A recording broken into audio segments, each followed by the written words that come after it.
With the NBA season nearing its end, it's time to talk MVP. And this might be the most wide open MVP since Derrick Rose won it in 2011, in which I think LeBron probably should have won. But this year, you have 5 candidates, 2 candidates who have an outside shot at Anthony Davis and LeBron James. And then you have the 3 main candidates in Stephen Curry, James Harden, and Russell Westbrook. And with all 3 of them having outstanding seasons, honestly, I wouldn't be upset if any of the 3 got it. But I will tell you who I think should be MVP next.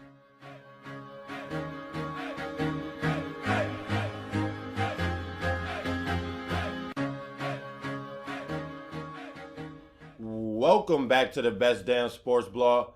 Back again to talk NBA with you guys. And this time we're talking NBA MVP. Most teams have played 70 games and we're nearing the end of the season. And it is time to decide who we all think should be the MVP. Now you have the outside candidates and Anthony Davis, who helped turn the Pelicans around, who sit in 9th place right now with 39-34 record. And then you also have LeBron James, who helped turn the Cavaliers around, who sit in 2nd in the Eastern Conference. But the problem with those 2 are they missed a nice amount of games this season. And as it goes for Anthony Davis, the Pelicans right now sit in 9th place in the West. There's no way we can give the MVP to a player who is not in the playoffs. So that would X off Anthony Davis. And as far as LeBron James, towards the beginning of the season, he did not play hard on defense. And even on offense, LeBron James struggled towards the beginning of the year. After those 2 weeks off, he took to play GM and to help his body regroup. That's when we seen the dominant LeBron James. And for that fact, and I also think the trades, acquiring Mozgov, J.R. Smith, and Iman Shumpert, those trades have more to do with this Cavs turnaround than even necessarily LeBron James. Now, when I say that, don't get it twisted. Without him, their season would not have turned around, and LeBron is back to being the best player in the NBA. But as far as his output this season on the court, I cannot consider him an MVP candidate. And that leads us into the 3 main MVP candidates, Steph Curry, James Harden, and Russell Westbrook. All 3 are having tremendous seasons, especially Russell Westbrook, who has 9 triple-doubles on the year. And not to mention, there was a span in which he recorded 4 straight triple-doubles. Now, that is nothing we don't see often. In fact, the last time it was done, it was Michael Jordan to do so in 1989, in which the GOAT recorded 7 straight triple-doubles and recorded 10 triple-doubles in an 11-game span, which is just incredible. They don't call MJ the GOAT for nothing. But Westbrook's 4 straight triple-doubles, they are a part of history. This is a feat no modern-day player has achieved since Michael Jordan.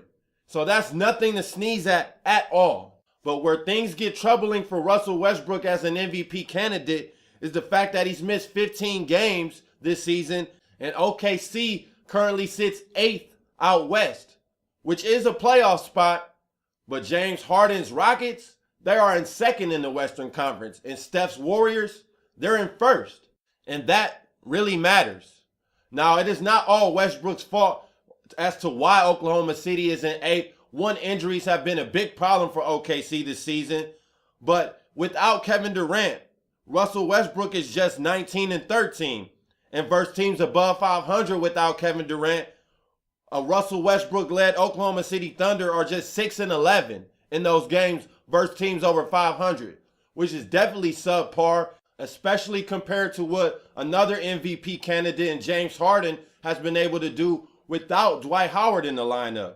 James Harden and the Rockets are 17-7 when Dwight is out of the lineup, including 9-5 versus playoff teams, which is a huge improvement from Russell Westbrook's 6-11 record against teams over 500. And not to mention, Houston is 27-4 when James Harden scores 30 or more points. 27-4. Not to mention, it's amazing that already he has 31 30-point outbursts on the season. James Harden has been putting up phenomenal numbers all year. Now, Russell Westbrook has done so as well, but James Harden has done so and led his team to higher heights. All of that is not Russell Westbrook's fault. But at the end of the day, Houston is in second place behind the Golden State Warriors, and Oklahoma City sits in 8th.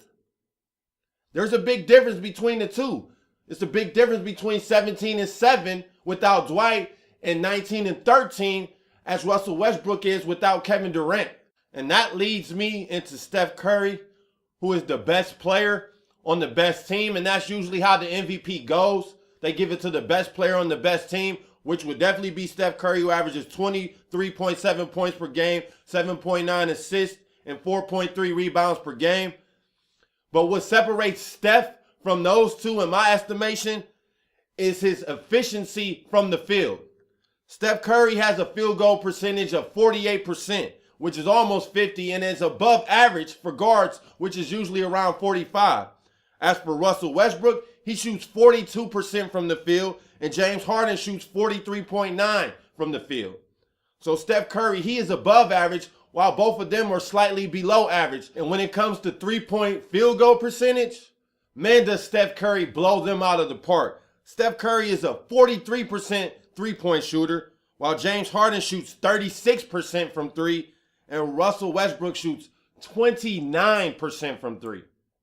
So Steph Curry offensively, he's just head and shoulders above James Harden and Russell Westbrook when it comes to efficiency. And I know people like to hold Steph Curry's fourth quarter scoring against him, but in my estimation, that speaks to how great his team is, because most of the time they're blowing out people through 3 quarters, sometimes even halftime. So it's not necessary for Steph to play in the fourth quarter. And even the advanced metrics show that when Steph Curry is out of the game, the drop-off for the Warriors is greater than Houston's drop-off without Harden and OKC's drop-off without Westbrook. And even though Golden State is blowing out most of their opponents, Steph Curry has still been able to reel off 15 games of scoring 30 or more points. And Golden State's record when he scores 30 or more, just 14-1. Yep, 14-1. And with that said, as great as Russell Westbrook has been this season, if I'm choosing MVP, he would be eliminated right now. And that's not to knock anything he's done, because he's had a fantastic season this year. So don't get that wrong as if I'm downing Westbrook. It's just I feel like this race is between Steph and James Harden. And when I look at the numbers, their individual numbers, and I factor in the help around both of the players, James Harden, in my estimation, is the MVP.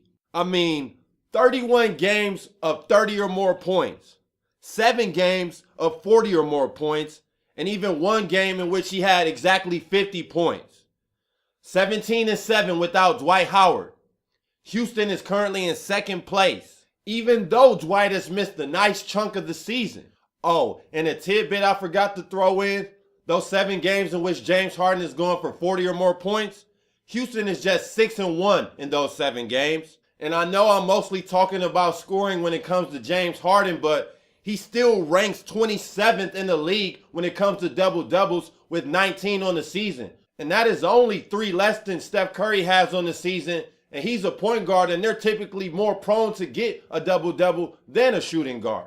The fact that James Harden has the Houston Rockets in second place in the tough Western Conference, and he had to do so for most of the season without his second best player next to him, to me, that spells MVP. 31 30-point performances in which Houston is 27-4 when he goes for 30. To me, that speaks to MVP. Steph Curry is having an MVP caliber year. He's the best player on the best team. And honestly, I feel like that's the only argument you can make for Steph over James Harden in the MVP race. Now, there's one thing I want to say before I get out of here. I believe James Harden should win the MVP. But do I think he will? The answer is no. I think Stephen Curry will win the MVP because he's the best player on the best team and because of politics. I mean, let's just be real. It's a better look for the NBA to have Steph Curry, the clean-cut, church-going NBA player, to be the MVP than it is the bearded James Harden. Now, that may sound stupid to some people, but I truthfully believe James Harden on the court has proven he is the MVP, but I believe politics, as usual, as Hov would say, will prevail and Steph Curry will be your 2015 NBA MVP.